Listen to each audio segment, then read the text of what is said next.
Good morning 8th class बच्चों। आज हम आपकी पाठ्य पुस्तक वेदिका में पाठ 1 की कविता खिलौना का अध्ययन करेंगे। इस कविता में बालहट का स्वाभाविक चित्रण किया गया है। इसका उद्देश्य बच्चों में दीन दुखियों के प्रति दया की भावना पैदा करना है। बच्चों, इस कविता में बच्चों के जिद करने का कि बच्चे किस समय किस बात का जिद करने लगे, हट करने लगे, कुछ कहा नहीं जा सकता। इस कविता का उद्देश्य बच्चों में एक दूसरे के प्रति, दीन दुखियों के प्रति दया की भावना तथा प्यार की भावना पैदा करना है। आइए शुरू करते हैं पाठ 1 खिलौना। मैं तो वही खिलौना लूँगा, मचल गया दीना का लाल। बच्चों, इस कविता में एक गरीब के बच्चे का और एक राजा के बच्चे का यानी एक अमीर के बच्चे का वर्णन किया गया है। मैं तो वही खिलौना लूँगा, मचल गया दीना का लाल। एक गरीब का बच्चा यानी कि दीना का लाल मचल गया एक खिलौने के पीछे जिद करने लगा कि मैं तो वही खिलौना लूँगा। खेल रहा था जिसको लेकर राजकुमार उछाल उछाल। जिस खिलौने को लेकर एक राजा का बेटा यानी एक अमीर का बेटा राजकुमार उछाल उछाल कर खेल रहा था, दीना का लाल वही जिद करता है कि मुझे वही खिलौना चाहिए। व्यथित हो उठी माँ बेचारी, था स्वर्ण निर्मित वह तो।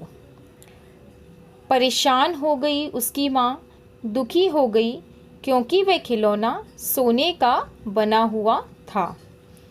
खेल इसी से लाल नहीं है, राजा के घर भी यही तो। जब उसकी माँ देखती है कि मेरा बेटा एक राजा के राजकुमार का खिलौना लेने की जिद कर रहा है तो वह दुखी हो जाती है। अपने बच्चे को समझाती है कि बेटा, राजा के घर भी यही खिलौना है, वह खिलौना तो सोने का बना हुआ है, आप इसी खिलौने से या तुम इसी खिलौने से खेलो। राजा के घर? नहीं नहीं माँ, तू मुझको बहकाती है। जब बच्चा अपनी माँ की यह बात सुनता है तो वह कहता है, राजा के घर यही खिलौना? नहीं नहीं माँ, तू मुझको बहकाती है या तू मुझको बातों में ले रही है। राजा के घर यह खिलौना नहीं है। इस मिट्टी से खेलेगा क्या राजपुत्र, तू ही कह तो। क्या राजा का बेटा इस मिट्टी के खिलौने से खेलेगा? माँ, तू ही मुझे बता, या तू ही मुझे बातों में बहकाती है कि राजा के घर यही खिलौना, एक राजा का बेटा इस मिट्टी के खिलौने से खेलेगा? नहीं माँ। फेंक दिया मिट्टी में उसने मिट्टी का गुड्डा तत्काल। यह सुनते ही दीना के लाल ने उस मिट्टी के खिलौने को मिट्टी में ही फेंक दिया। मैं तो वही खिलौना लूँगा, मचल गया दीना का लाल। मुझे तो वही खिलौना चाहिए। कुछ भी करके, कैसे भी करके वह जिद करने लगा, हट करने लगा और मचल गया कि मुझे तो वही खिलौना चाहिए। मैं तो वही खिलौना लूँगा, मचल गया शिशु राजकुमार।